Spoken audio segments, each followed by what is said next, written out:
Hey, what's up guys? Welcome back to another video. In today's video, I will be showing you guys this new team I actually created for the Great League. I think the Ultra League will be released in a week or so, but please be sure to watch to the end of the video. And with that being said, let's get on with today's video.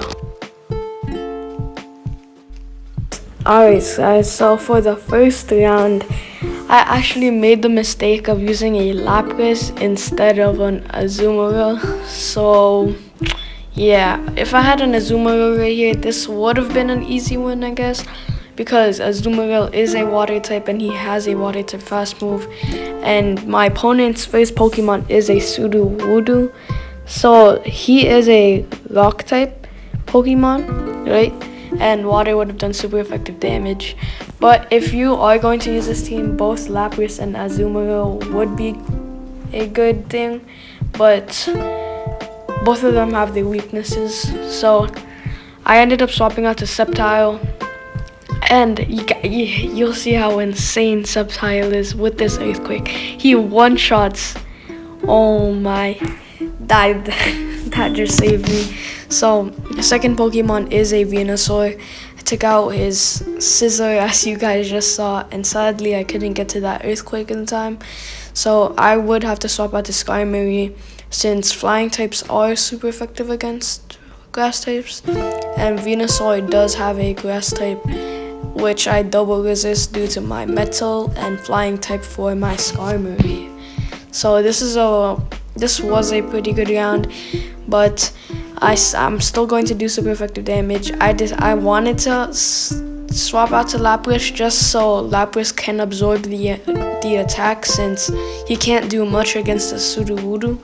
So both of us would do.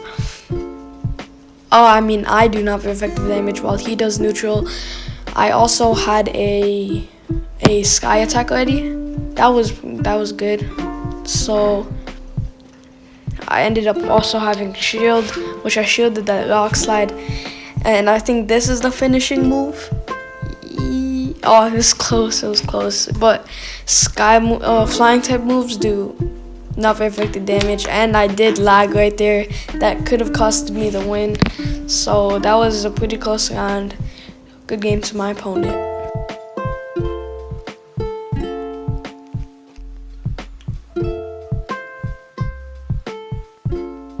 Alright guys, for the second round, I finally swapped out to Azumarill, and the moment I did that, my opponent's starter Pokemon is a Altaria.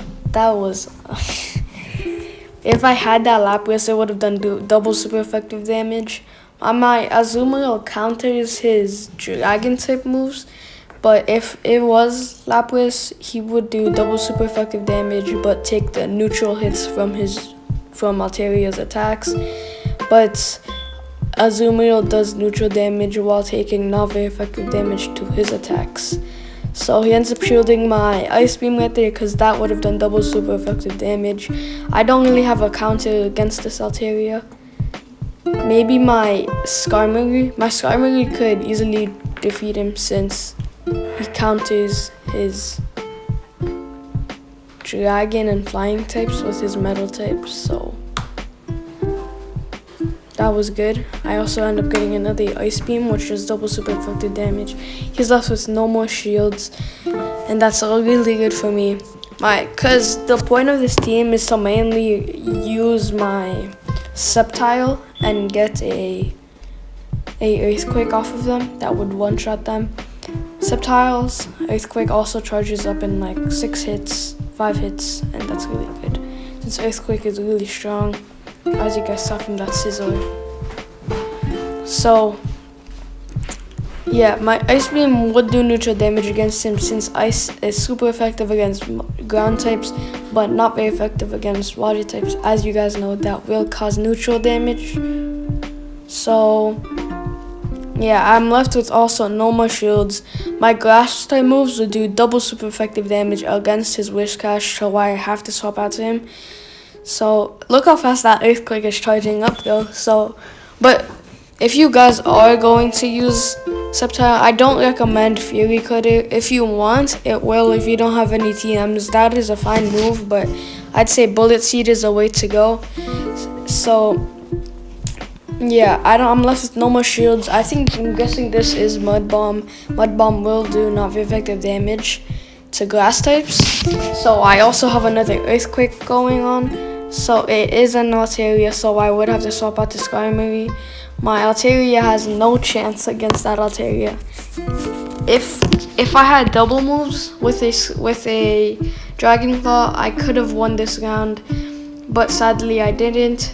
The Dragon Claw would have done double super effective damage, and then I could use my Earthquake against the Lantern, and Sceptile could easily 2v1 that, but I didn't get the double moves for my Sceptile. So his final Pokemon is a Lantern. That Earthquake would do super effective damage against him. So yeah, so my Skarmory ends up going down to a Thunderbolt. Thunderbolt is a lightning type move, which is super effective damage against flying types. And my Sceptile is going to go down. Sceptile is kind of glassy, kind of squishy with not barely any defense, but not that good defense. But good game to my opponent. For the third round, my opponent is actually flexing his Pikachu, bro. 500 CP flex. So that is I think the wrestling Pikachu that you only get from the rewards. It's kind of rare. So he is flexing. So he ends up going up by his Pikachu is super low, but he ends up swapping out to Clefable. As you guys know, Sceptile is a glassy type Pokemon, so like squishy, not that much health.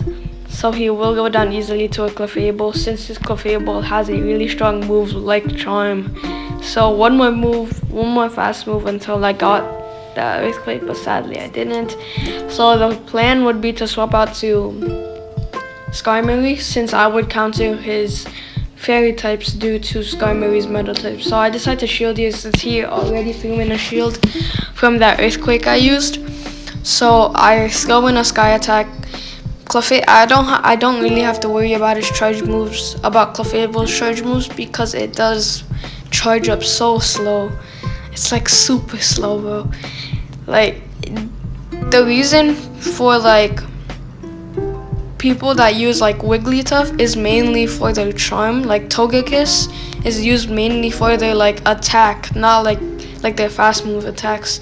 But I decided to commit to the farm down, and I ended up having 2 Sky Attacks. I make a mistake right here by swapping out to Azumarill. Yep, I didn't have to. My Sky Attacks could have fainted him. I also end up getting another Ice Beam off. Both of us would do neutral damage against each other, but that is okay for us because Azumarill is pretty tanky. That's why Azumarill and Lapras are one of the best starter types. It's usually always gets you the win, which is really good. So he swaps out back out to his Pikachu. That was just free. That was free energy for me. So his final Pokemon is that Snorlax. So this is kind of a pretty easy win for me, and I think I end up taking the win right here. I end up bubbling him down. So yeah, he's left with 1 HP. So good game to my opponent right here. That was a really close fight. I think if he didn't use that Pikachu Libre, he could have gotten the win, but good game.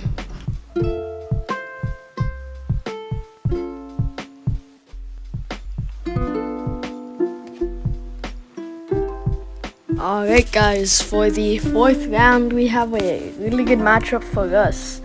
So my opponent's first Pokemon is a Obstagoon. So we counter, I think, yeah, his Obstagoon does not have Lick. He does have a counter fast move. Counter is a fighting type fast move, and Azumarill counters or resists it because fighting types are not very effective against fairy types. So he ends up swapping out to a Skarmory.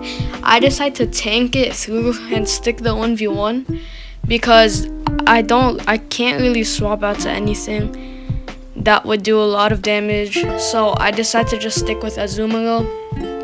I also got an Ice Beam off, as you guys saw, but he does get his Sky Attack first. So I decide not to shield it and take the actual attack in. That was pretty good. So I think that the play for this team, is just to get rid of my opponent's shield, but to get Sceptile's Earthquake. But if you do have double move Sceptile, I recommend running Dragon Claw and Earthquake. Just to Dragon Claw, just to avoid avoid Pokemon like Altaria that gave me a hard time. So I'm left with 2 more shields, but he has barely any health on his Skarmory. I'm left with 2 shields.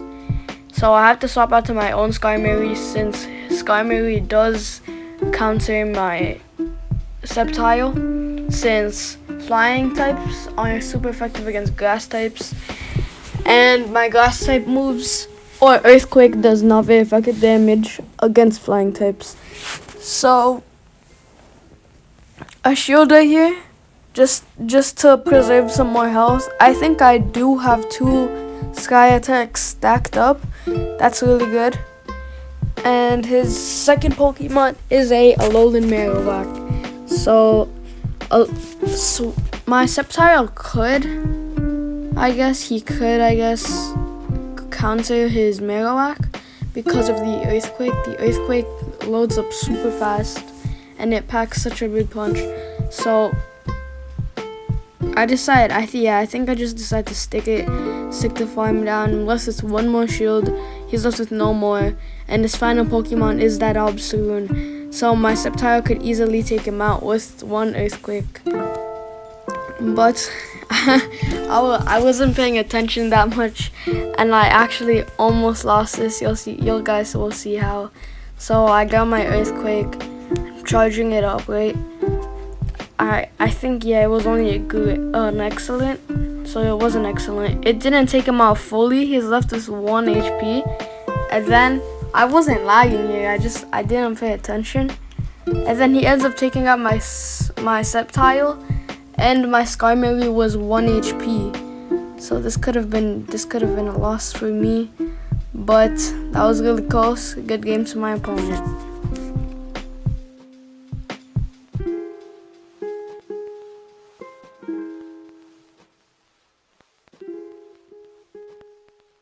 Okay guys, for the 5th and final round, we got a pretty good matchup here. Scizor is a Metal and Bug type Pokemon. His Bullet Punch is a Metal type move, but because of Azumarill's Water type, it counters both his Metal type moves and Bug type moves. Fairy types and his Night Slash will do not very effective damage due to Azumarill's Fairy type. So this is a pretty good matchup. I think he will shield this Ice Beam just because of how much neutral damage it does. Yep, so he's down 1 shield. Both of us are even health. That's the good thing with Azumarill, is because he could mainly tank so many people with the same health without throwing in a shield. So I decided to shield her here just to mirror his shields. My Skarmory can, I decided to swap out to Skarmory. Skarmory can easily beat him since flying types are super effective against bug types, but not very effective against metal types. Even though I do neutral damage, it still does a lot. It's taking out chunks. Like, you guys saw that? So I don't decide to shield anything because I could farm him down easily. I think, I also have a Sky Attack stacked for his second Pokemon, which is Mew. So Mew is kind of unpredictable due to how many charge moves and fast moves he could learn. I think he could learn like more than 10 charge moves, or at least 10. And he also has a Waterfall as his fast move. I think that's what it's called. It's a water type, so that means both of us will do neutral damage. Yeah, he doesn't shield this because I think it will do. It did do neutral damage, but I think he just wants to preserve his health. So my Sceptile could come in here and finish him off. I decided to shield it there just so I wouldn't risk getting hit with a Flame Charge or anything like that. Because Flame Charge will do a lot of damage. I think it will faint. But this was kind of scary because Mew can learn fire type moves. That's why Mew was super unpredictable. So I decided to swap out to Azumarill after I got my Earthquake, just so I won't risk anything or like risk getting hit with that Flame Charge. So his final Pokemon is a Umbreon. So Umbreon is a only Dark type Pokemon. I think my Earthquake could take him on, but I would have to do some more damage because Umbreon has a really high defense and health. So guys, my video cut out because I don't even know what happened. I think it glitched. It didn't catch the end, but I actually won that 5th round, allowing me to get this 4 win. I'm really sorry about that, guys, but I hope you guys enjoyed today's video. Please consider showing your support, and thank you guys once again. And with that being said, I'll see you guys on the next video.